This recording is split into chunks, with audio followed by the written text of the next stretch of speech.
Morning. This is the Real Talk with D. My name is Damian Carter on YouTube and Google+, Damian Pierre Carter on Facebook, and Supermodel Swagger on Instagram. This is another one of those videos that I had to re-edit and retake because last night I went on for about 20 minutes, a little under the influence of whiskey. And I also wanted to just keep it brief because I got to be at work at 10 o'clock. So it's all about time and money right now. But I'm still going to start some shit. The library is now open, children.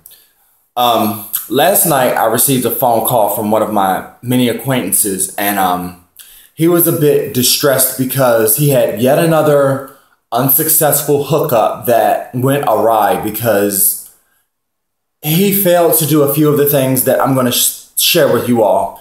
And because of this one person who shall remain nameless, I wanted to talk about how to have hookups without stress.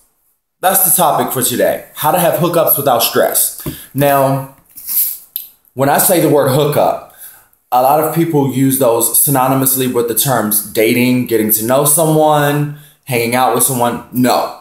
For the sake of this blog entry, a hookup is about a fuck.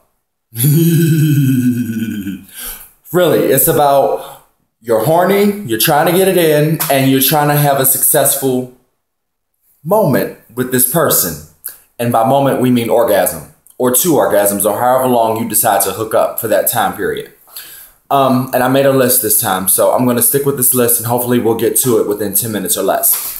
The first thing is something that is stating the obvious for a lot of us. Preparation, preparation, preparation. For a lot of the gays, y'all know what preparation means. For the rest of you, it also means not only having your body physically ready to have sex, clean booty, clean dick, clean house, clean area to have sex. You got porn going if you want to go on, and you have your other accessories, if you know what I'm saying, in order to have a successful arrangement. You also communicate with your sex partner about what your expectations and desires are for that night, and they communicate those expectations and desires themselves to you. Now, in knowing all of these needs and desires, you all have agreed to the terms of what you're going to expect when either you go to their place or they come to yours. And it's almost entering a binding contract of some kind for that time period. That means that you all have a set of things that you're open to, what you desire for that night, and what you're not willing to do, and there are no disappointments. Okay? That's the first thing. Preparation, preparation, preparation. The second factor I would say is expect little and you receive lots. I've reached a point where I put it out there what I desire and what I will not get into, which means that I'm expecting very little from someone sexually. If they know what I'm into and what I'm not into and what I'm looking for, that means that I've put it out there what I'm willing to go for, but I'm also keeping my expectations low. The more expectations you have in a situation that's merely a hookup, the more disappointments you'll find in the long run, because oftentimes you can't really predict what you're going to seek out there when you're fishing for something, say in the middle of the night, late at night, sometimes in the early morning. Not a lot of time, not very often will you, especially if it's during the week. Not very often will you always seek what you have, what you desire. And if you always get what you seek, congratulations to you. Not many of us can say that successfully. And then after all is said and done, and the friend of mine that I spoke with last night needs to take heed to this number 3, self-assessment. Who am I? What do I desire? What do I dislike? And how will this affect my sexual appetite? If you take time to summarize how your hookups have been going, and if they've been consistently disappointing, you need to take time to figure out what is going on with me. Am I lazy in the bedroom? Am I prepared? Am I responding appropriately to what my sexual partner desires or what my sexual partner likes? And am I fulfilling those requests? And let's keep it 100 for a moment. My acquaintance that I spoke with last night dictated that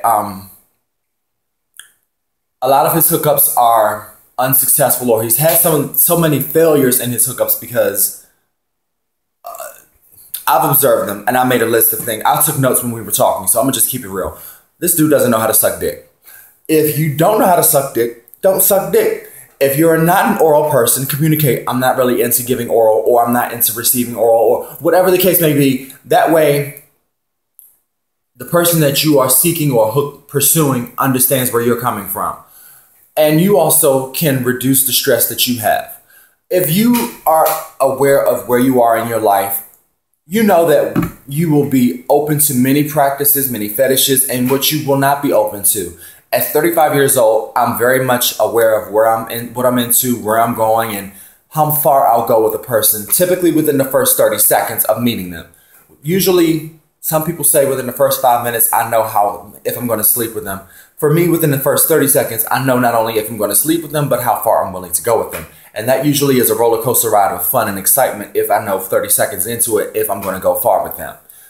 Within 5 seconds, I know, I'm not even taking my clothes off. Then I'm not disappointed because I already know emotionally and mentally where I stand. And I encourage all of you to try and do these 3 things. Preparation, preparation, preparation. Expecting little and receiving more. And doing a self-check after all is said and done. Am I satisfied with how things went? What could I have done to make it go better? And if I'm still having a bad time after doing all of these assessments more than 3 times, what am I doing wrong in choosing my sexual partners? And for that acquaintance that I'm talking about, you may want to consider changing your desired objects of choice, your desired toys, if you will, in the toy chest.